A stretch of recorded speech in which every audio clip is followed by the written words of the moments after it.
Weep Grana Weep Ninnybong, and welcome back to my channel. And today we take a look at a big blue boxy squid.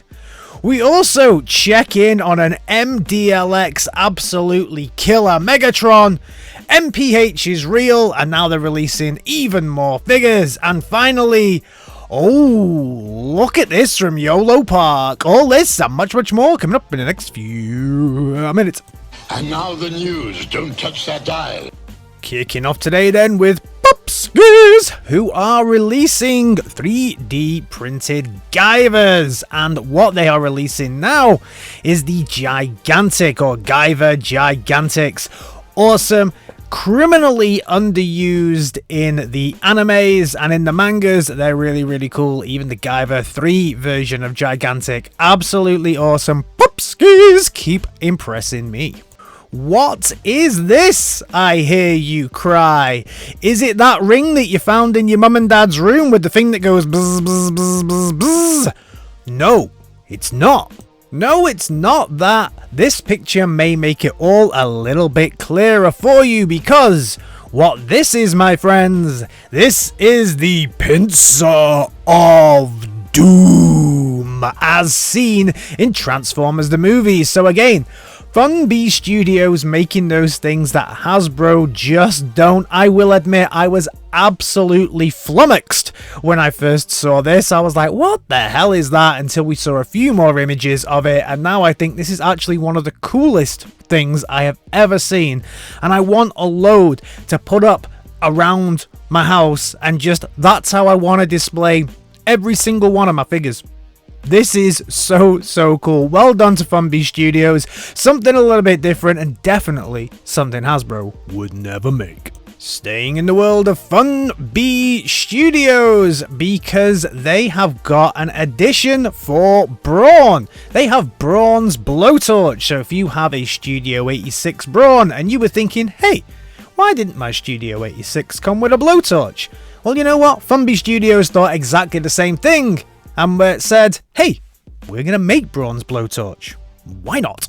The finest cell shader in the business is at it again, and this time with a massive mega size Megatron that he is putting the finishing touches to make it into the kind of shattered glass version of Megatron, but like a kind of split screen effect, I guess. Absolutely amazing. The work that this guy does is phenomenal. So you can see how it's kind of going through with that kind of energy diggy stuff going through it as well, so it gets a little bit of a different colorization from one side to another. I absolutely adore the work that LeK does. I know I always talk about this dude because he's so cool, and you definitely need to go give him a follow on Facebook, and also give him a bit of a follow on YouTube as well. Criminally undersubscribed. He is absolutely amazing. Just look at the work that he's doing here.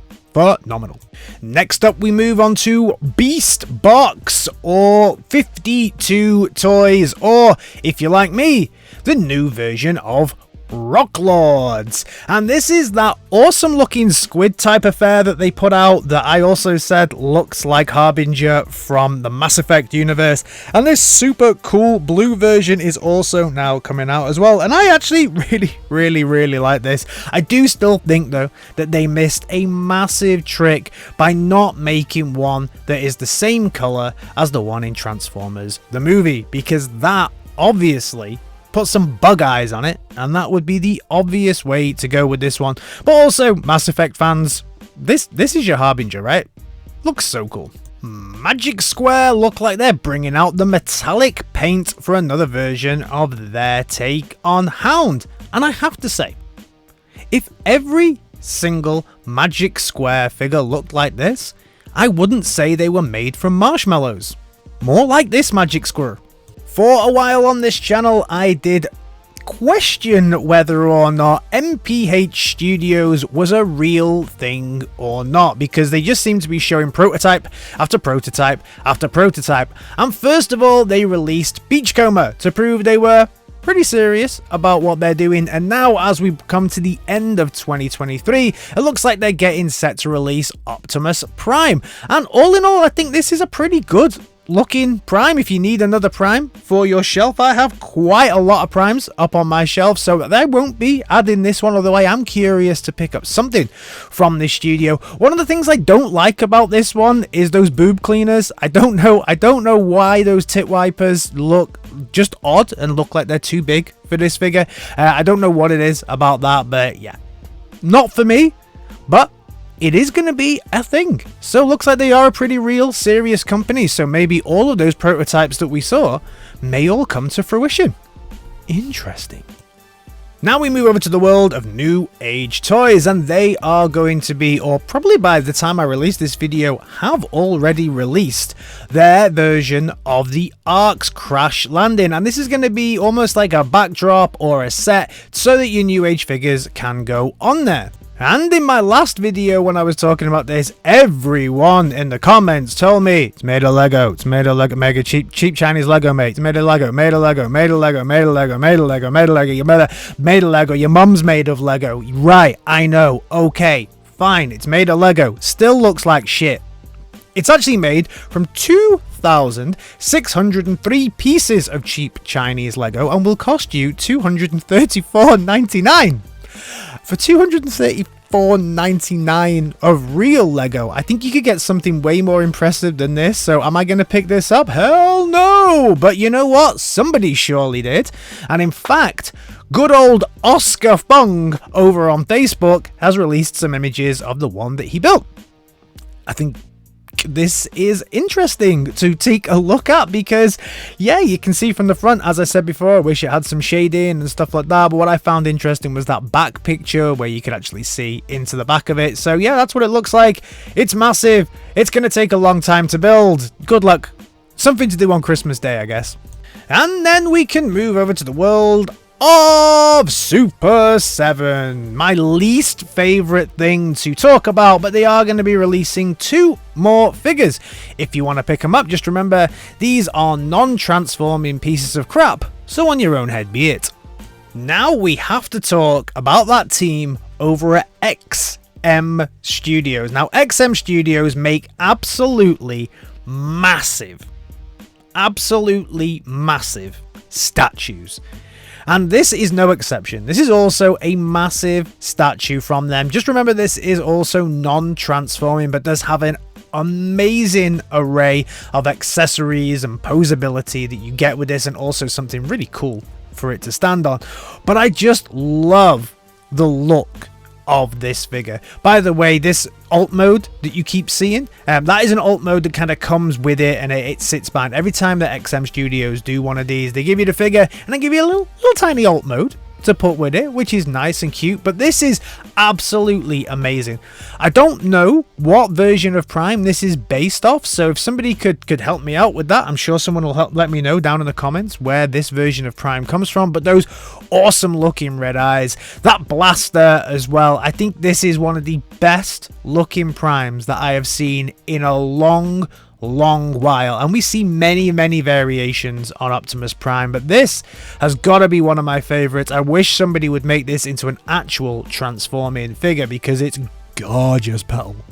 Now we move over to MDLX, who previously have released a pretty damn nice looking Megatron, but now they've gone all G2 and super green and purple. Absolutely amazing. This is a beautiful looking Megatron. I love this version of Megatron anytime, any place, anywhere. This is great. Just wish it transformed. Shame. And then finally we can move over to YOLO Park, who've been at Cybertron Fest in Singapore. I wish I was at Cybertron Fest. That sounds like a fun place to be. And they've been showing off some of their latest figures that are going to be coming probably next year. And these all look absolutely delicious if you're really into the kind of Beast Wars styling, or even some G1 styling as well. What I really like here though is this one. This is an absolutely incredible looking Megatron, the Behold Megatron or Behold Galvatron, whichever one you want to call this. I love these purple looking Megatrons. I remember when the one New Age figure that I want to find that I can't get anywhere is that purple Megatron. If anyone has that, I would love to get my hands on that figure because I think it's one of the best looking things ever. I don't collect translucent figures, but that is a figure that I want in my collection. This looks absolutely amazing. Again, these don't transform and are super expensive, but I have to say I'm tempted by this Megatron. Just this Megatron. Everything else can get in the bin as far as I'm concerned, but that Megatron, nice. YOLO Park doing some pretty good stuff in the space, right? So that is everything from me on this Transformers Thursday. I know, pretty random at the moment. In all honesty, I've been super busy with work and also getting ready to go away for Christmas time. So this will probably be my last video. In fact, definitely it will be my last video for certainly the next 2 weeks. You will be able to follow me in my shorts where I won't be playing Transformers Devastation, although I probably have a couple of videos to share of that, and I may share one of those tomorrow, in fact, so check it out in shorts if you like Transformers Devastation. But what I will share is where I'm going, because I'm going to Orlando, and I know there is a lot of Transformers things that happen in Orlando, so all the Transformers stuff that I spot during my time in Orlando, I will be sharing in my shorts, and then I will see you in probably around 2 weeks, because I need a break. Have a good break over Christmas, and I will see you probably just after then. Alright team, in a bit. Peace.